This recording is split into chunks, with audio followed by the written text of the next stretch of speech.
नमः शिवाय शिवजी सदा सहाय। ओम नमः शिवाय गुरुजी सदा सहाय। 36वां अध्याय अश्वत्थामा का शिव अवतार वर्णन। 36वें अध्याय में द्रोण पुत्र का जन्म पूर्ण मनोरथ करत है अद्भुतता के कर्म। नंदीश्वर बोले, हे सर्वज्ञ सनत कुमार, अब परमात्मा शिव का विभु अश्वत्थामा नामक अवतार सुनो। देवर्षि बृहस्पति के पुत्र भरद्वाज जी और भरद्वाज जी से आयोनिज द्रोण नामक पुत्र उत्पन्न हुआ, जो धनुषधारियों में श्रेष्ठ महाशूरवीर, महातेजस्वी और सर्व अस्त्र विशारद था, जिसे जोग धनुर्वेद और वेद में निषाण कहते हैं। यह बलवान द्रोण अपने बल से कौरवों के आचार्य हुए, फिर उनके मध्य में 6 महारथियों में भी विख्यात हुए।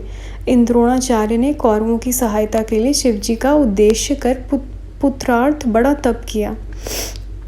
भगवान शंकर प्रसन्न हो द्रोणाचार्य के आगे आए। उन्हें देख द्रोणाचार्य बड़ा प्रसन्न हुआ, फिर हाथ जोड़ नमस्कार कर प्रार्थना करने लगा। उनकी स्तुति और तप से प्रसन्न हो भक्त वत्सल भगवान ने संतुष्ट हो वरम भ्रूमि कहा। इस अत्यंत नम्रता से द्रोणाचार्य ने कहा, हे नाथ, अपने अंश से पैदा होने वाला सबसे अजय और महाबली पुत्र मुझको दीजिए। शिवजी तथास्तु कह अंतर्ध्यान हो गए। द्रोणाचार्य ने गहरा प्रेम पूर्वक सब वृत्तांत अपनी पत्नी से कह सुनाया। फिर तो समय पाकर सबको संहार करने वाला शिव के अंश से द्रोण को एक बलवान पुत्र प्राप्त हुआ।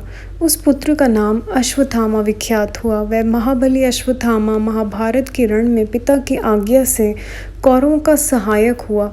फिर तो उसी महावीर विद्वान अश्वत्थामा का बल पाकर कौरव इतने अजय हो गए कि संपूर्ण पांडव कौरवों को जीतने में समर्थ न हुए और नष्ट प्राय हुए।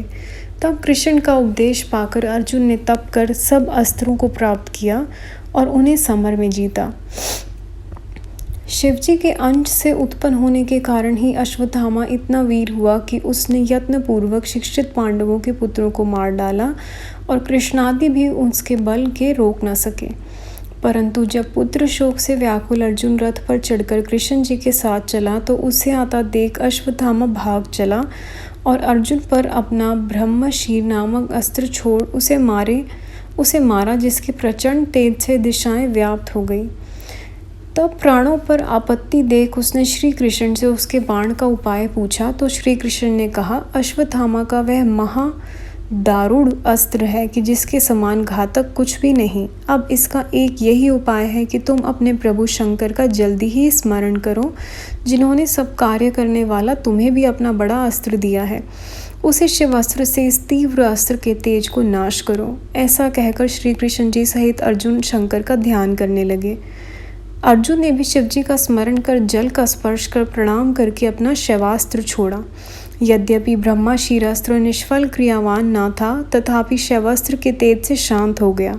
तब अश्वत्थामा ने संसार को पांडवों से सर्वथा रहित कर देने के अभिप्राय से उस अस्त्र को उत्तरा के गर्भगत बालक पर उसके नाश होने के लिए चला दिया। श्री कृष्ण जी समझ गए। उन्होंने अपना सुदर्शन चक्र भेज उत्तरा के गर्भ की रक्षा की। शिवजी की आज्ञा से गर्भ का कुछ आघात न हुआ। शैवराज श्री कृष्ण ने सब पांडवों को ब्राह्मण श्रेष्ठ अश्वत्थामा के चरणों में गिरवाया। अश्वत्थामा प्रसन्न हो कृष्ण सहित पांडवों को अनेकों वर देने लगा। इस प्रकार महेश्वर प्रभु ने द्रोण रूप से पृथ्वी पर अवतार लेकर यह परम लीला की। संपूर्ण सिद्धिदायक शिवजी का अश्वत्थामा नामक अवतार तुमसे कहा, जो मनुष्य भक्ति पूर्वक सावधान हो इसे सुनेगा अथवा कीर्तन करेगा, उसके सभी मनोरथ पूर्ण होंगे और अंत में शिवपुर को जाएगा। 37वां अध्याय पांडवों को शिव पूजन के लिए व्यास जी का उपदेश। शिव नित अर्चन हेतु जब व्यास कहा समझाया, सुनो सभी जग जग मिले, पांडुपुत्र चितलाए। नंदीश्वर बोले, अब शिवजी के इस किरात नामक अवतार को सुनो, जिन्होंने मूक को मार अर्जुन को वर दिया।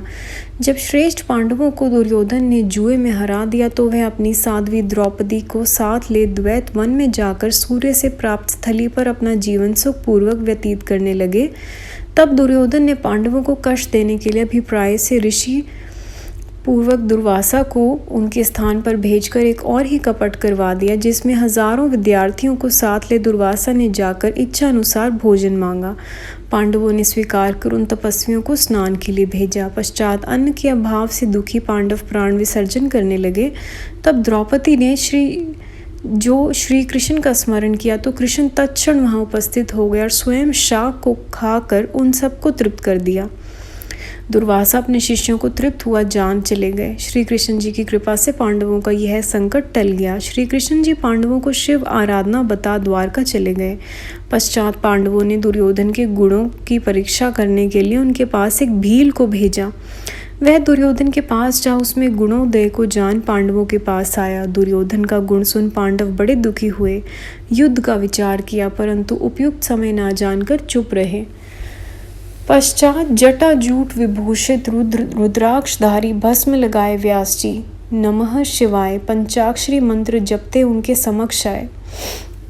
पांडवों ने देखा तो व्यास जी शिव के प्रेम में मगन, तेज पुंज साक्षात दूसरे धर्म के समान ही शरीर धारण किए थे। तब ऐसे व्यास जी को देख पांडवों ने खड़े ही उनकी अभ्यर्था की और कुशासन पर बैठाल विविध प्रकार से पूजन किया।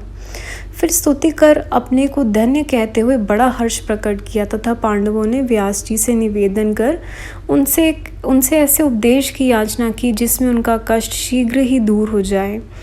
तब उन महामुनि व्यास जी ने प्रसन्न होकर कहा, हे पांडवों, तुम कष्ट के योग्य नहीं हो, क्योंकि तुमने सत्य का लोप नहीं किया है, इसलिए तुम धन्य और कृतकृत्य हो। पुरुषों का यह स्वभाव ही है कि वह प्राणों के चले जाने पर भी सधर्म को नहीं त्यागते। हमारे लिए तो तुम और कौरव दोनों ही समान हो, तो भी बुद्धिमानों का धर्मात्माओं से में पक्षपात होता ही है।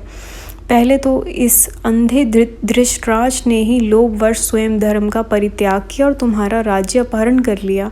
यद्यपि उनके लिए तो तुम और कौरव पुत्र ही थे और पिता के मरने पर महात्माओं को पुत्र पर दया की करनी चाहिए, तथापि उसने अपने पुत्र दुर्योधन को अनर्थ से मना नहीं किया। यदि वैसा करता तो अनर्थ कदापि नहीं होता। इसके आगे जो हुआ वह तो हुआ ही और अब ये अन्यथा नहीं हो सकता, किंतु यह दुष्ट है और तुम सब सत्यवादी हो, अतएव उनका तो कल्याण ही होगा, क्योंकि जो बीज बोया जाता है उसी का अंकुर निकलता है। इस कारण तुम लोग दुख ना करो, इसमें संदेह नहीं कि तुम्हारा कल्याण होगा।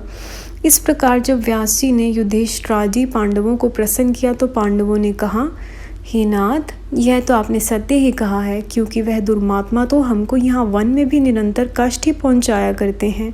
फिर भी हे विभो, हमारे अशुभ को नष्ट करो और शुभ दान दो। पहले श्री कृष्ण जी ने भी यही कहा था कि तुम लोगों को शंकर जी की आराधना करनी चाहिए, जिसमें हमने प्रमाद किया। अतएव अब आप हमें उस मार्ग का उपदेश कीजिए। तब पांडवों के इन वचनों को सुनकर व्यास जी बहुत प्रसन्न हुए और उन्होंने शिव जी के चरण कमलों का स्मरण कर कहा, हे धर्म बुद्धि पांडवों, श्री कृष्ण जी का कहना सत्य था। मैं स्वयं भी शिव जी का आराधक हूँ। तुम लोग बड़ी प्रेम से शिव जी का सेवन करो, इससे तुमको अतुल सुख की प्राप्ति होगी। शिव जी की सेवा ना करने से ही सारे दुख प्राप्त होते हैं। पश्चात उन पांचों पांडवों में अर्जुन को योग्य जान व्यास जी ने शिव जी की आराधना के लिए उसे इंद्र संबंधिनी विद्या का उपदेश कर पार्थिव पूजन का विधान बताया। अर्जुन इंद्रकील पर्वत के निकट गंगा जी के तट पर तप करने चले गए। पश्चात व्यास जी सब पांडवों में श्रेष्ठ युधिष्ठिर से बोले, हे युधिष्ठिर, तुम सर्वदा धर्म में ही स्थित रहना, इसमें निसंदेह तुम्हें सर्वश्रेष्ठ सिद्धि की प्राप्ति होगी। ऐसा कह व्यास जी शिव जी के चरणों का ध्यान करते हुए अदृश्य हो गए। संगत जी, अध्याय यहाँ समाप्त होते हैं। गुरु जी, संगत जी, यहाँ तक पढ़ने में कैसी भी कोई भी जाने में भूल हुई हो प्लीज़ माफ़ करिएगा। अगला अध्याय हम अगली वीडियो में सुनेंगे। ओम नमः शिवाय। शिव जी सदा सहाय। ओम नमः शिवाय। गुरु जी सदा सहाय। Thank you Guru ji, thank you संगत जी। जय गुरु जी महाराज।